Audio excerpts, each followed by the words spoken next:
All right, let's dive into these fascinating insights he sent us. We're talking about South Korea's upcoming minimum wage decision. That's right.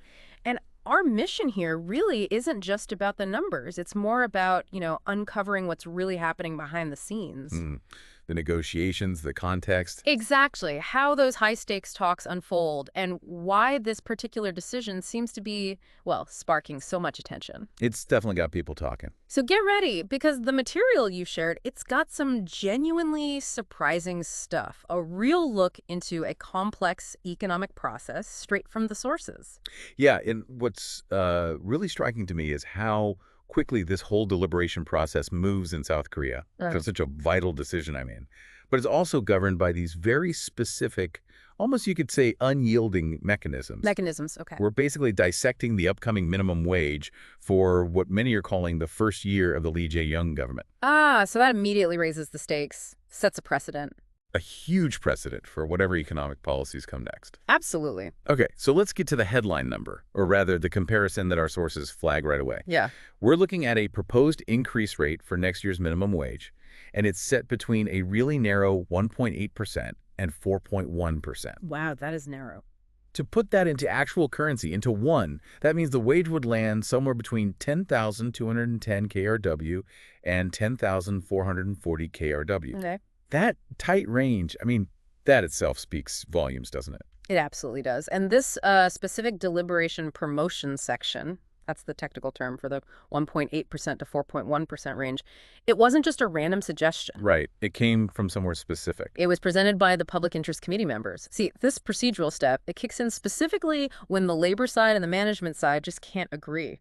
When they are deadlocked. Exactly. It effectively forces a negotiation into a much smaller box. It gives the committee a binding framework to operate within, especially when, consensus just seems impossible. So it's a powerful step then. It really guides the rest of the discussion. Definitely guides it.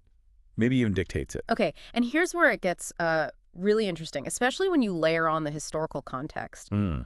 Our sources point out that this proposed upper limit, the 4.1%, that's actually lower than the increase set during the previous Yoon government's first year. That was 5%. Oh, wow. Okay. So for a new government, setting a potentially lower precedent right off the bat, that feels like a very deliberate choice. It really does. And if you connect that to the bigger picture, I mean, it just highlights how much expectations can be shaped or even reset by what happened before. Looking back further? Yeah, exactly.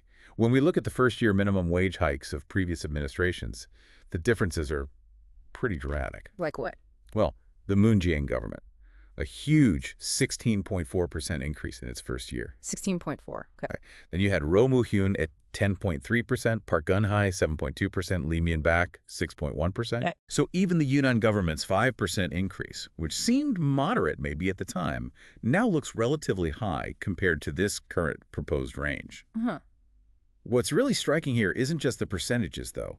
It's how this range from a new administration immediately seems to redefine the sort of acceptable floor for future wage increases. Signaling a shift in approach. Potentially, yeah. A possibly more, let's say, conservative approach to economic policy than we've seen from other governments right at the start. Wow. So when you put that potential 4.1% next to Moon Jae-in's 16.4%, Yep. yeah, that really hammers home how dramatically the landscape, maybe both economic and political, has shifted. It's a stark difference. So for a new government, what's the thinking? What's the philosophy driving such a, well, conservative initial proposal in year one? Is it inflation worries or is it signaling a whole new economic direction? That's the million-dollar question, isn't it? Or maybe the 10,001 question here. Right. These figures, they're not just numbers on a page. They reflect underlying economic ideas, priorities. A lower initial proposal, well, it could be seen as trying to curb inflation. Makes sense. Or maybe support small and medium businesses, who might be struggling with rising costs. Or maybe just signaling fiscal conservatism overall. It's definitely a clear departure, though, from those bigger increases we saw in past progressive administrations. So that's a very different tone. A very different tone, yes. And that brings this 1.8% to 4.1% range into sharp relief, especially for a new government's first decision like this. And it sounds like the labor side isn't just surprised. No? They are reportedly demanding that this whole deliberation promotion section be withdrawn completely. Ah.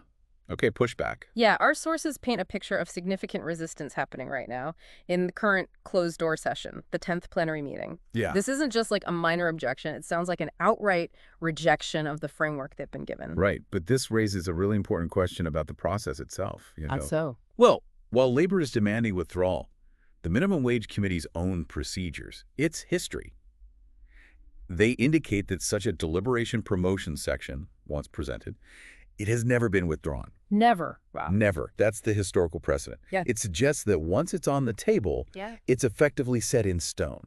It shows the committee really sticks to its procedures. So it creates this non-negotiable bracket, essentially. Pretty much. It means the final vote will happen within this narrow window, 1.8 to 4.1, regardless of these initial objections. So what happens then if labor and management can't submit revised proposals that fit inside that range? Then the committee itself will ultimately determine the final minimum wage figure through a vote, but still within that very bracket. The bracket holds. Okay, but hang on.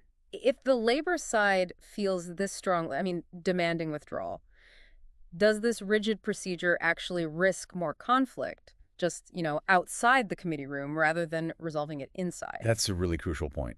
That's the potential downside. Yeah. While the procedure guarantees a decision gets made within the committee, that very rigidity can absolutely escalate tensions externally. Right. If the final decision is seen as too low or maybe forced through by an inflexible process, yeah, it can definitely lead to broader protests, maybe strikes, certainly ongoing social and political friction. So it turns what looks like a number negotiation into something much bigger. Exactly. A broader battle over fairness, over economic policy direction. Okay. So pulling this all together, what does this really mean for you, the listener? We've seen how South Korea's minimum wage committee is working within this very narrow, procedurally defined range for next year's wage increase. A tight spot. And we see how this specific deliberation has triggered some pretty strong reactions, particularly from the labor side. Understandably, given the historical context. Right. The sources really show us a process where history, those past precedents we talked about, heavily influences what people expect now, and where even, a seemingly small difference in percentage points can ignite serious opposition. And potentially redefine a whole economic strategy for a new government. Yeah, it's not just political back and forth. This decision will ripple out. It'll affect small businesses, household budgets, pretty much every corner of South Korea's economy. And it really sets a tone for what's next in economic policy. It certainly does. Which kind of leaves us with this big question, doesn't it? In a world where policies like minimum wage directly hit millions of lives and the whole economy, how do these procedural rules, these historical precedents, how do they end up shaping not just the final number, but the whole debate itself?